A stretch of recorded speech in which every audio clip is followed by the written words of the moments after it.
Hi welcome to my channel. నమస్తే అండి. ఈరోజు మనం చాలా టేస్టీగా చాలా హెల్దీగా మనము బొబ్బట్లు తయారు చేసుకోబోతున్నామండి. అస్సలు ఎంత సాఫ్ట్గా వచ్చాయంటే చాలా సాఫ్ట్గా వచ్చాయండి, చాలా టేస్టీగా కూడా ఉన్నాయి. ఎలా చేయాలో ప్రాసెస్లోకి వెళ్దామా. ముందుగా మనం ఒక కుక్కర్ తీసుకొని అందులోని 1 కప్పు శనగపప్పు వేసుకుంటున్నానండి. వీటిని బాగా కడిగేసుకొని 1 కప్పు శనగపప్పుకి 2 కప్పులు వాటర్ వేసుకుంటున్నాను. అలాగే ఇందులోని 1/2 టేబుల్ స్పూన్ నెయ్యి కూడా వేసుకుంటున్నానండి. 1/2 టేబుల్ స్పూన్ సాల్ట్ వేసుకుంటున్నాను. అలాగే 1/2 టేబుల్ స్పూన్ పసుపు కూడా వేసుకుంటున్నానండి.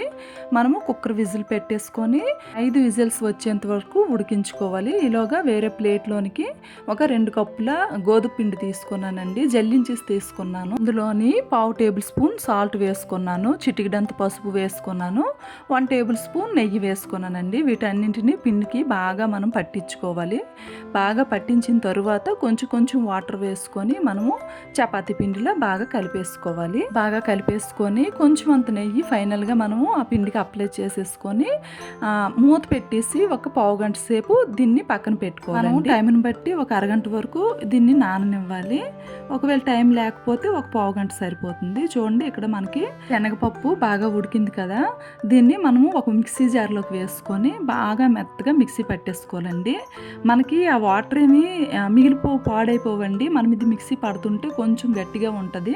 ఆ వాటర్ వేసుకొని మిక్సీ పట్టుకుంటే సరిపోతుంది. ఇదిగోండి, ఇక్కడ బెల్లం పాకం పెట్టేసుకుందాం. కుక్కరు మళ్ళీ పొయ్యి మీద పెట్టేసుకొని 1 కప్పు శనగపప్పు తీసుకున్నాం కదా, అదే కప్పుతోని బెల్లం తీసుకుంటున్నానండి. కొంచెం వాటర్ వేసుకొని బెల్లం కరిగించేసుకోవాలి. కరిగిన తర్వాత స్టవ్ ఆఫ్ చేసేసి మిక్సీ పట్టించుకున్న పప్పును కూడా ఇందులో వేసేసుకోవాలి. వేసుకొని బాగా కలిపేసి మళ్ళీ స్టవ్ ఆన్ చేసేసుకొని దీన్ని దగ్గర అయ్యేంత వరకు మనం పొయ్యి మీద పెట్టుకోవాలండి. ఇది బాగా దగ్గర అయ్యేంత వరకు బాగా కలిపేసుకోవాలి. ఇక్కడ నేను ఇలాచీ పౌడర్ వేసుకుంటున్నానండి. యాలకులు పంచదార వేసుకొని మిక్సీ కొట్టేసి ఉంచుకున్నాను. ఆ పొడి కొద్దిగా 1 టేబుల్ స్పూన్ వేసుకుంటున్నాను. ఇలాచీ అయితే ఒక 2-3 వేసుకోండి. అలాగే ఒక 2-3 టేబుల్ స్పూన్స్ నెయ్యి కూడా వేసేసుకొని బాగా కలిపేసుకొని స్టవ్ ఆఫ్ చేసేసి దీన్ని మనము చల్లారనివ్వాలండి. చల్లారితే మనకి పిండి అనేది గట్టిగా అయిపోతుంది. ఇక్కడ మనకి చపాతీ పిండి కూడా రెడీ అయిపోయింది కదా. మనము ఇప్పుడు ఈ శనగపప్పు ఉండల్ని మనము చిన్న చిన్న ఉండలుగా తయారు చేసుకోవాలి. శనగపప్పుని ఇదిగోండి 2 సమానంగా మనము ఉండలు చుట్టుకోవాలి. అంటే శనగపప్పు పిండిని చపాతీ పిండి కూడా సమానంగా మనము ఉండలు చుట్టుకోవాలి. నాకు కరెక్ట్గా 7 అయ్యాయండి. కొంచెం పెద్దవే చేసుకున్నాను.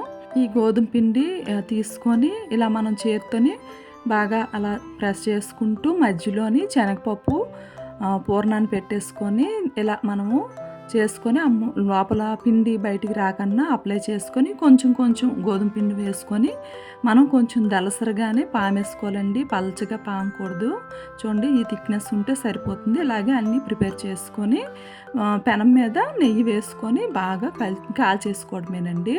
ఇదిగోండి, పెద్ద మంట మాత్రం పెట్టకూడదు, పొగలుగా వచ్చేస్తాయి, మాడిపోతుంది. మీడియం ఫ్లేమ్ పెట్టుకొని బాగా మనము నెయ్యి అప్లై చేసేసుకుంటూ కాల్చుకోవాలి. చూడండి, మనకైతే బొబ్బట్లు అలా పొంగుతున్నాయండి, చాలా బాగా పొంగుతున్నాయి. మనం చేసే ప్రాసెస్లోనే ఉంటుందండి. ఇలాగే అన్నీ మనం కాల్చేసుకోవాలి. మనకు కావాలంటే మైదా పిండితో కూడా చేసుకోవచ్చు, లేదంటే సగం మైదా పిండి సగం గోధుమ పిండి వాడుకోవచ్చు. నేనైతే మొత్తం గోధుమ పిండితోనే చేసుకున్నానండి, ఎందుకంటే మనకి హెల్దీగా చేసుకోవాలి, ఎక్కువ మైదా పిండి వాడకూడదనే ఉద్దేశంతో.